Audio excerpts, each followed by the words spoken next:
I still remember the way the air felt that evening, soft, cool, and strangely heavy, as though it carried with it an unspoken truth. The sun had almost vanished behind the line of distant hills, leaving the sky painted in colors I had no words for. I was sitting alone on the old wooden porch of a quiet monastery, far from the noise of the city I once called home. It had been weeks since I left everything behind, yet my mind was still tangled in the invisible threads of what I had walked away from. People often think that when you decide to start over, you instantly feel free. I thought so too. But I soon learned that it's not the leaving that's hard, it's the untying. Memories, faces, promises, and even unspoken expectations cling to you like shadows. I had left my apartment, my job, my old routines, but deep inside, I was still holding on. The monastery bell rang, slow and deep, its echo rolling over the hills like a wave. I closed my eyes, hoping that the sound would quiet my thoughts. But the moment I tried to sit in stillness, they grew.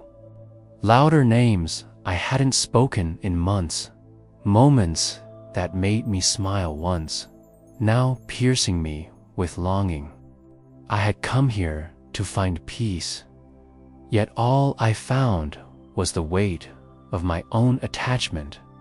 It was then that I noticed him, an old monk, sitting a short distance away under a Bodhi tree. His back was straight, his face calm, and yet there was no stiffness in his posture, as though the air itself was holding him upright. I had seen him before, but tonight, something in the way he sat pulled my gaze and held it there. He didn't look at me, but somehow I felt as if he had been waiting for me to notice him. I don't know why, but my chest tightened, not from fear, but from a quiet recognition I couldn't explain. In that moment, I felt like a child again, standing before a door I had never opened, but had always known was there. The wind shifted, carrying with it the faint scent of jasmine from the monastery garden. The monk slowly opened his eyes, and though they were half closed with age, they seemed to look through the layers of time and thought that I had wrapped myself in. He didn't smile, but his gaze was warmer than sunlight. Without a word, he raised his hand and gestured for me to come closer. I hesitated. Something in me resisted, the same part that still clung to the people and places I had left behind. But my feet moved anyway. I walked toward him, feeling each step like I was crossing some invisible threshold. When I sat beside him, he said, "Nothing at first. We just listened to the sound of leaves rustling above us and the distant hum of insects. And in that silence, I began to realize that perhaps I had been speaking too much, not only to others, but also to myself. Too many stories, too many justifications, too many reasons for why I felt the way I did." Finally, his voice came, soft and steady, as if the wind itself had carried it into my ears.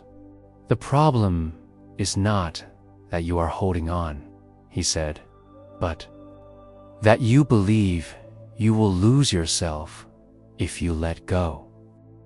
I didn't answer. I didn't even know how to. He looked toward the fading horizon. "There is a story I will tell you," he continued. "It will not push you. It will not force you.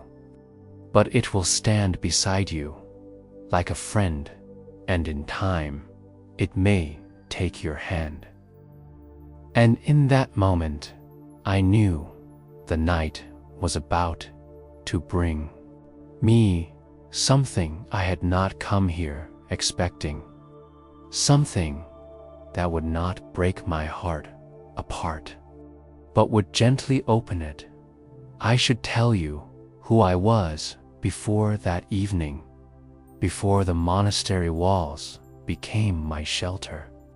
My name is Arun, and for most of my life, I lived in a city that never slept.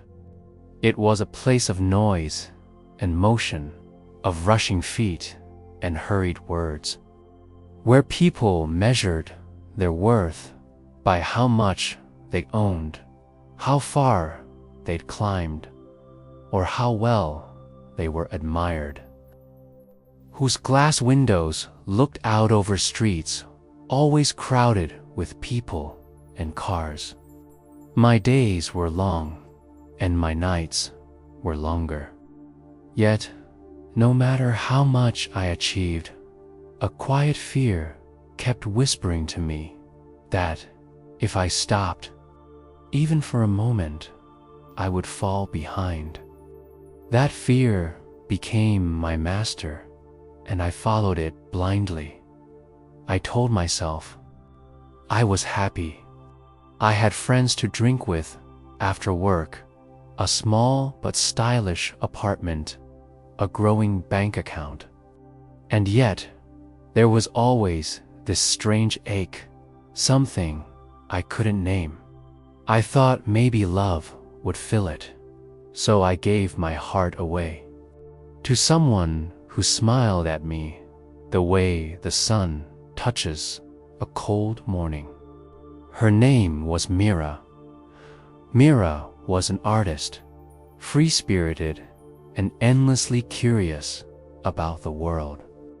She had the kind of presence that made you want to follow her anywhere, and I did. For 2 years, I made her my world. Every decision, every plan, every dream, all shaped around her. I didn't realize at the time that what I called love was often just fear of losing her. It ended quietly, not with a fight, not with betrayal, but with her simply saying, "I think I need to walk alone now."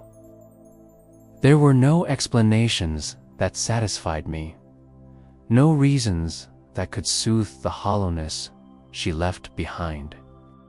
I tried to keep living as before, but everything I touched seemed heavier. My work became meaningless. My city felt smaller, colder. Nights stretched endlessly, and sleep became a rare visitor in those months. I clung to everything that reminded me of her. A scarf she left behind, the messages we once exchanged, the way she said my name. I replayed our moments like a song I couldn't stop listening to, even though it hurt more each time. Friends told me to move on, to distract myself, but I carried her memory like a stone in my pocket, heavy, familiar, and impossible to throw away. It wasn't just Mira. The truth was, my whole life had been built on attachments to success, to recognition, to the image of who I thought I should be. Losing her only made me realize how tightly I had been gripping everything. And that grip was exhausting me. One night, unable to sleep, I wandered aimlessly through the empty streets. The city light seemed dimmer, the air heavy with summer heat. I walked without direction until I found myself near the edge of town, where the road turned into a narrow path leading into the hills. I don't know what made me take that path, but I followed it until the sound of traffic was gone, replaced by the whisper of wind through leaves. Hours later, as the first light of dawn began to touch the sky, I saw it, the monastery.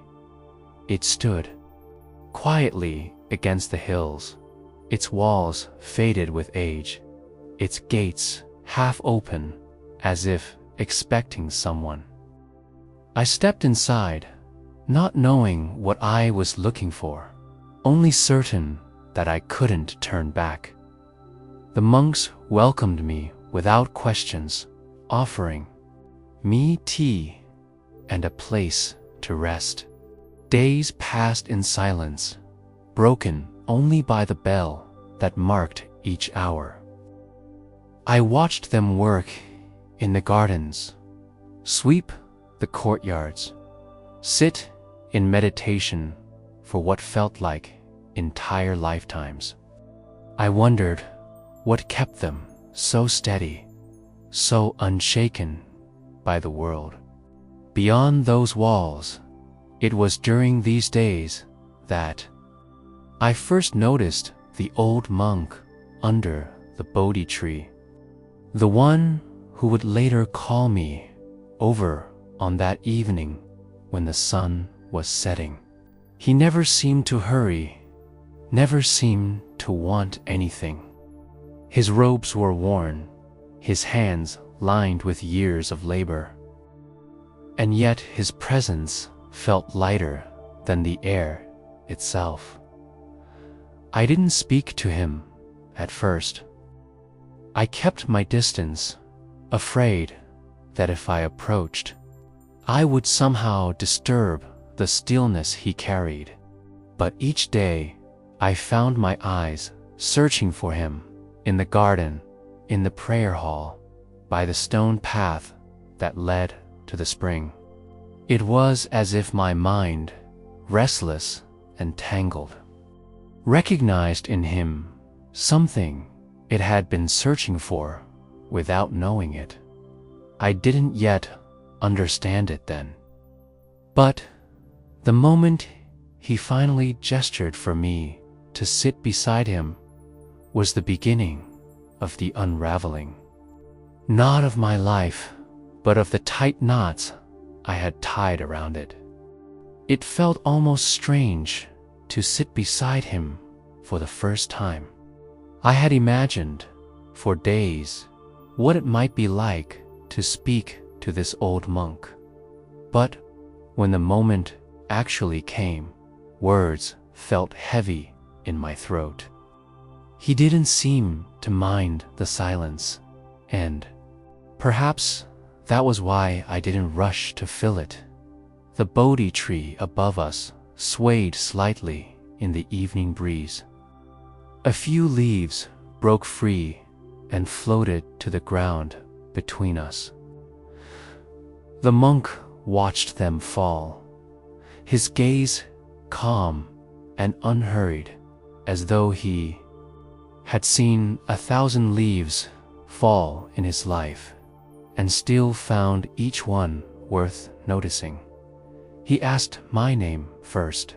When I told him, he repeated it softly, as if tasting the sound. "Arun," he said, "your name means the first light of dawn." He smiled faintly, his eyes narrowing in a way that felt almost like he was seeing through me. "But I can tell you've been living in the night for a while now." I felt my chest tighten. I hadn't told him anything about why I was here, and yet somehow, in a single sentence, he had touched the exact truth I had been avoiding. I wanted to ask him how he knew, but instead, I said nothing. He didn't press. Instead, he began telling me about himself, though not in the way most people do. He didn't give me a list of places he'd been or accomplishments he had achieved. He spoke in fragments, like stepping stones on a river. He told me he was born in a small village, that he lost his parents young, that for many years he wandered without knowing what he was seeking. One day, he said, he met a teacher who gave him a single sentence that changed the course of his life. He didn't tell me the sentence yet. "It was not wisdom that found me," he said quietly. "Suffering. But suffering has a strange way of becoming the doorway we don't realize we're standing in front of." I listened, wondering if that was what had happened to me, if Mira leaving, and the emptiness it brought, was the doorway I had been too blind to notice. Then he asked me about my life. At first, I gave short answers, afraid to let too much out.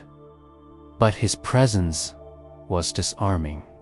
I told him about the city, my job, the constant noise of ambition that had been the backdrop of my days.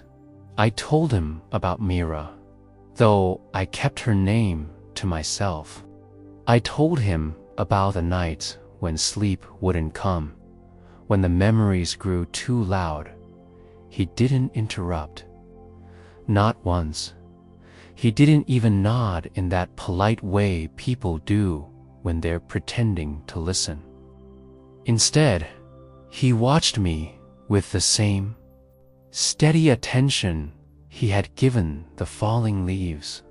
When I finally fell silent, he took a deep breath and looked out toward the horizon. The sun had dipped low, casting the hills in deep gold. "You've been carrying a great deal," he said. "But I wonder, have you noticed how tightly you've been holding it?" The question struck me like a quiet bell. I realized I didn't know the answer. Or maybe I did, and I didn't want to say it aloud. He leaned back slightly, the corners of his mouth softening.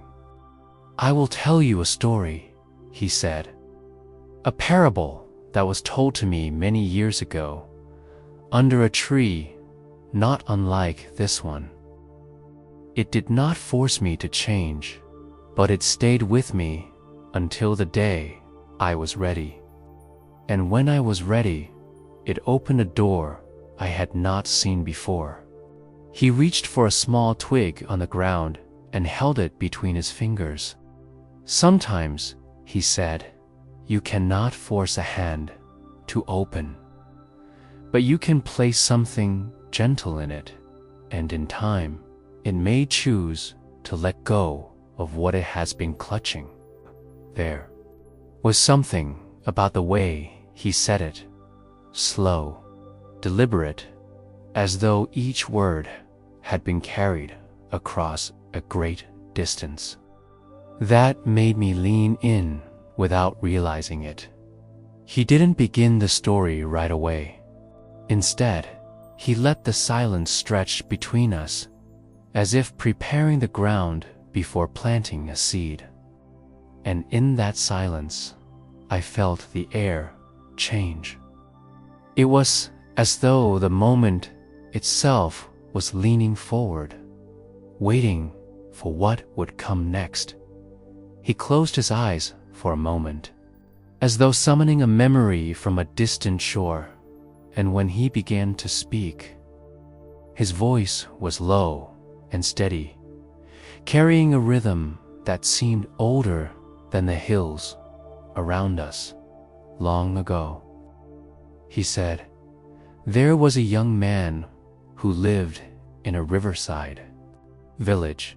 He was known for two things: his skill in fishing and the heavy bundle he always carried on his back. No one knew exactly what was inside, but it was said that he never set it down, not even to sleep. Children whispered that it was treasure. Some thought it was food. Others believed it was stones. The truth, however, was something stranger. One day, while fishing alone by the river, the young man met an old traveler. The traveler asked him why he always carried that bundle. The young man smiled proudly and said, "These are the most precious things I own: gifts, memories, tokens from people I've met, moments I don't want to lose. If I let go of this bundle, I'll lose who I am." The monk paused, letting the words settle before continuing. The traveler simply nodded, but his eyes were sharp. He asked, "Would you show me what's inside?" Reluctantly, the young man untied the bundle. Inside were coins that had long lost their value, clothes that had been eaten by moths, letters whose ink had faded, and small trinkets so broken they could no longer be used. Some things were beautiful once, but now they were crumbling in his hands.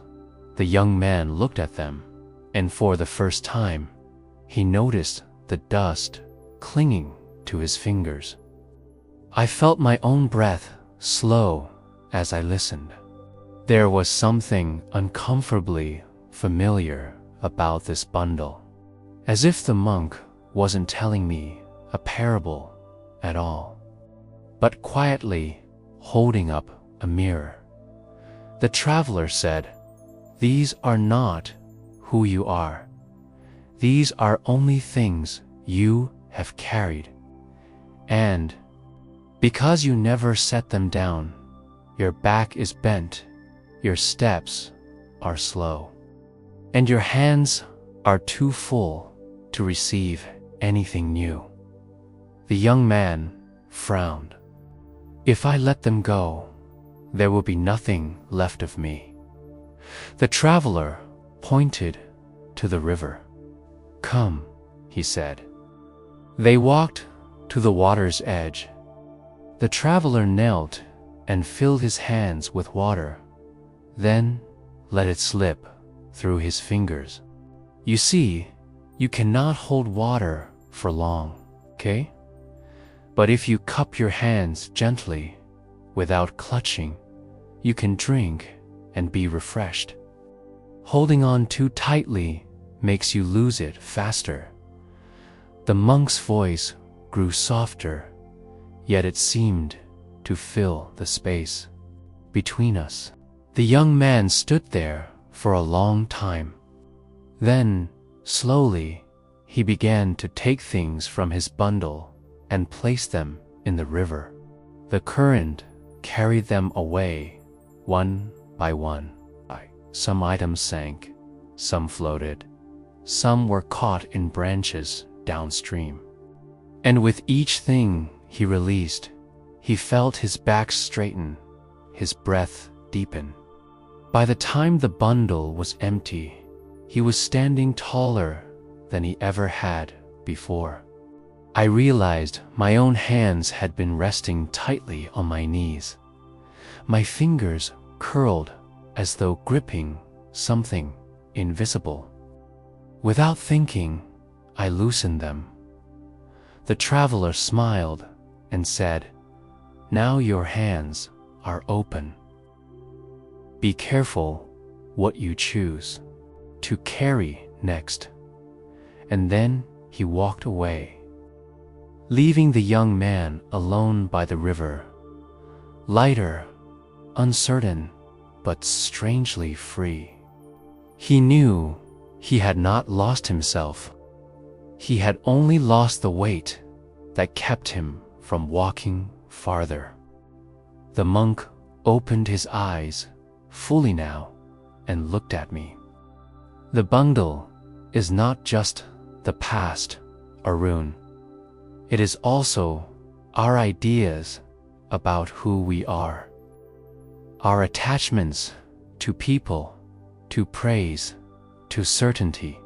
We carry them thinking they are our identity. If you clutch them forever, you close yourself to the next sunrise." The wind moved through the Bodhi tree again, scattering a few more leaves between us. "What happens to the man?" I asked quietly. The monk smiled faintly. "He walks.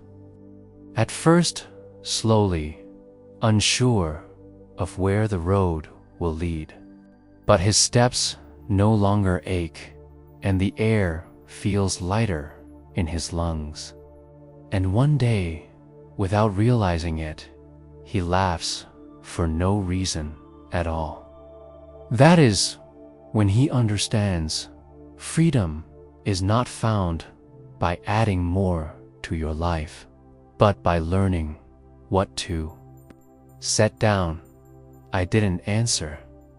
I didn't need to. The story had already begun to work its way inside me, not as a command, but as a gentle hand resting on mine, waiting for me to decide when I was ready to loosen my grip. The sun had almost disappeared beyond the hills when the monk's voice faded into silence.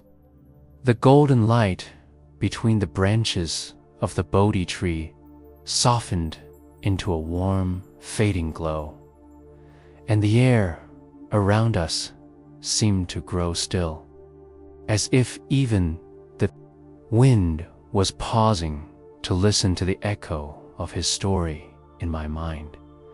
I sat there for a long time, not speaking. They had slowed to a quiet drift, like leaves carried gently down a stream. I realized that for the first time in months, I wasn't replaying old conversations, wasn't reaching for memories like a thirsty man reaching for an empty cup. I was simply here. The monk didn't try to fill the silence. He simply rested, his hands in his lap, eyes half closed, breathing as naturally as the tree itself. I could feel something inside me beginning to shift, not a sudden transformation, but a small, almost imperceptible release, as if a knot inside my chest had loosened just enough to let in air. Finally, he spoke again, his voice softer now, as though he were speaking not just to me, but to the fading day. "Arun, we do not have to throw everything away in a single moment. Letting go is not a violent act. It can be gentle. Like the river that slowly smooths a stone. The heart can be softened by patience. Even attachment, when seen clearly, begins to loosen on its own. I nodded, not because I fully understood yet, but because some part of me wanted to believe it. He reached down, picked up a single leaf that had fallen between us, and held it out to me. "This leaf was once part of the tree," he said. "It drank sunlight, danced in the wind, gave shade to the earth below. And now, its time on the branch is over. The tree does not mourn it. The leaf does not cling. They simply part, each continuing their journey in a different form." I took the leaf in my hand. It was lighter than I expected. "Each thing we hold," he continued, "has its own season. Some remain for many years, some for only moments. When their season ends, we can either hold them until they wither in our hands, or we can set them down with gratitude." The sky was deepening into shades of violet and indigo. The first stars were appearing, one by one. The sound of the monastery bell drifted across the courtyard, low and resonant, like a reminder that time was passing, whether I was ready or not. We sat together in silence for a while longer. The leaf rested in my palm, and I thought about my own bundle, all the memories, expectations, and identities I had been carrying. I couldn't set them all down at once. But maybe, I thought, I could place just one thing in the river tonight. Maybe that would be enough for now. The monk stood slowly, his movements as unhurried as the evening itself. Before walking away, he looked at me and said, "When you sleep tonight, do not wrestle with your thoughts. Let them come and go as clouds pass through the sky. You are the sky, Arun. The clouds will not stain you." After he left, I stayed under the Bodhi tree until the moon had risen high above the hills. The night was cool, the kind that makes you breathe a little deeper. I closed my eyes, listening to the soft hum of insects, the whisper of the wind through the leaves, and my own heartbeat slowing into a gentle rhythm. In that moment, I felt a quiet truth settle into me.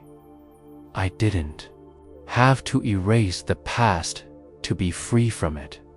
I could carry it differently, lightly, as one carries a story, not a burden.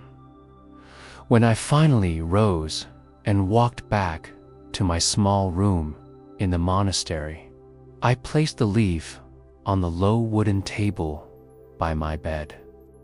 I lay down without turning on the light, letting the moonlight fill the room. My breathing fell into a slow, steady pattern, and I allowed each thought to float past without chasing it, somewhere between wakefulness and sleep. I imagined standing by the river from the monk's story, my hands slowly opening, the current carrying something away.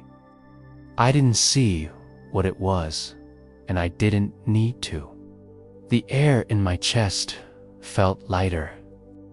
The knot inside me loosened just a little. More dot, and before the night claimed me fully, I heard the faint echo of his words in my mind. Freedom is not found by holding on, but by knowing when to let go.